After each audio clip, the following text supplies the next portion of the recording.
Welcome to Savvy Sessions number 10 with Joy and Joe.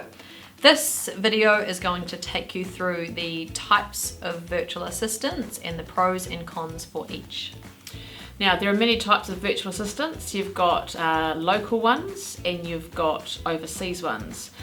So we'll run through the different types, the pros and cons of each. So first of all, when you think of an overseas Compared to a local. Yeah, so we're going to assume that we're talking about local being like Australia and New Zealand type countries. Yeah. So the difference between local and overseas virtual assistants, so local are typically more proactive and overseas are typically more reactive. So what that means is that if you provide tasks to a virtual assistant overseas, it means that you're going to have to be really specific in terms of your processes and your requests, and recording videos to show them how to do things, and having a task list with due dates, having it very, very process driven, because your overseas virtual assistant will do exactly what you ask. Yeah, and they may not be on the same time zone as well, so you have to kind of factor that into it. Yeah. And a local virtual assistant is going to be a lot more proactive, so they can suggest things to you like, hey, let's do this differently. You don't have to specifically write out the process necessarily. They can write the process and help you with that. They'll be a lot more, have the ability to be able to help you with actually delegating. Whereas if you hire someone overseas, you're going to have to be a really good delegator and be really specific, have clear communication. Okay, so that's one major difference, reactive compared to proactive. Yeah. The other one is price. So obviously in your local country, Australia, New Zealand, the price is going to be higher for a local virtual assistant. Obviously we have the standard of living, means that the price is going to be higher. Whereas overseas, that means that you can get, virtual assistants for $3, $4, $5, $6, $10 an hour. So yes, there's going to be that pro of the price, but you're going to have to make sure that you are process driven and clearly articulate what that task is that you need to do, that you want them to do. Those are the two major differences between local and overseas. Yeah, and when you're overseas, you've also got two kind of types that you can find overseas. Mm-hmm. You've got the ones that work from home, they're set up on their own, or ones that may work for a virtual assistant company. Yeah, so there's lots of virtual assistant companies in places like the Philippines and India, where they have a company. They might have hundreds of virtual assistants who all come to that company and work in the office. And so the benefit of choosing, the pros and cons of home-based versus company overseas. The pros for home-based is that the price is lower. So with a company overseas, they will obviously have their management fee on top of the hourly rate that they're charging you for the virtual assistant, and they supply the equipment. The pro of that is that someone else is actually managing that person for you. They help with hiring and recruiting. They manage them, make sure that they're turning up on time. They will have performance review sessions. They'll check with you about how it's working with your virtual assistant. They'll help with some training and deal with any performance issues or employee issues. So they take care of all of that, but obviously you pay that price for that. A bit higher. Yeah, so home-based, the pros of home-based is the price, obviously. And the cons means that you're going to have to be able to manage them from a distance. Internet in some of those countries is not necessarily great in people's homes. Yeah. So the internet might go down on the power. There's lots of power outages and internet outages overseas. So that's something to factor. They might not always be available because of those things. Yeah, less control as well. Less control, less security, less control. The companies over, say the Philippines, they have lots of security measures, built into how they run their operation.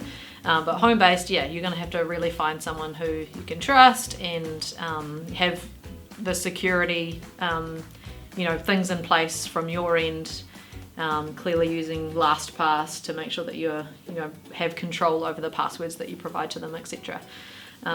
So yeah, that's the sort of the pros and cons between overseas, home and company. Yep. So now we move on to the local virtual assistant. There are 3 types of that. You've got the one that works independently from home. Mm-hmm. You've got the one that works from home, but they contract to a virtual assistant company. Yep. And then you've got the one that works in an office for a virtual assistant company, which is like Strictly Savvy. Yeah, that's our setup. Yeah. So the difference between, let's call them solo, contractor, and employee. Employee, yeah. Okay. So solo, they are going to be working from home, and the pro of having a solo is that their hourly rate will be slightly reduced. The cons of hiring someone solo from home is that they don't have any backup, so if they're not available, they don't have that support or cover. That if they try and take leave, then you're going to be left in the lurch a little bit, it's just a little bit harder for them to be able to support you and have that full-time availability type every week. Some of the other cons might be that they don't necessarily have the training or the support, from someone else. So they're really they actually solo doing that, and you'll be limited to their skill base that they have. Yeah. So the contractors who are working from home for a virtual assistant company. So the pros are that they obviously have the support of whoever owns the company and other contractors, and there could be a backup system implemented where another contractor steps in. So they have that support, and so they'll have that equipment. The cons might be that the price will increase as you bring them into the company. So the price will increase, and they might be working from home trying to do that around kids. So there might be kids in the background or dogs in the background, or they might not have the same they're available between 9 and 5.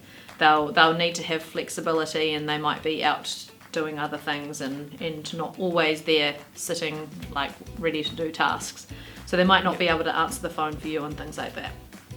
So the office-based virtual assistant, who is an employee, they are coming to the office between certain hours. So that's a pro. The con is that yes, the rate will be higher. Another pro is that they have the support of the rest of the team. So I'm thinking like Strictly Savvy. We work really collaboratively, so there's lots of team members who can support and help, and it's very quick and easy because we're all in the same office. So there's a lot more communication going on between team members and making sure that there's backup and cover. And having an office means that the virtual assistants are able to answer phone lines for clients, so that could be a good pro. And they get the support and training and everything from the company. So and they can be really proactive. So that's the main differences. Another thing with you've got to think about too is the time zone. So if you're getting a local virtual assistant, they can work within your time zone. If you get overseas, it's outside of your time zone. That could be a pro or a con. So it could be that you actually like, doing all of your work during the day and creating the tasks and then passing the work to your virtual assistant overseas, and then they can do that work overnight and then come back and then you've got the work there. Yeah. All done and completed. So lots to think about in terms of what suits you best, what your personality style is. Are you process driven? How much work do you want to do up front? What sort of access to skills? What sort of level you want the work to come back as, the quality of the work? Lots of things to consider in terms of what type of virtual assistant you're gonna hire. Yeah, and there's no right or wrong. It really does, as you said, depends on what works for you. Yep, absolutely. So that is Savvy Sessions number 10 with Joy and Joe. Thanks for watching. See you next time.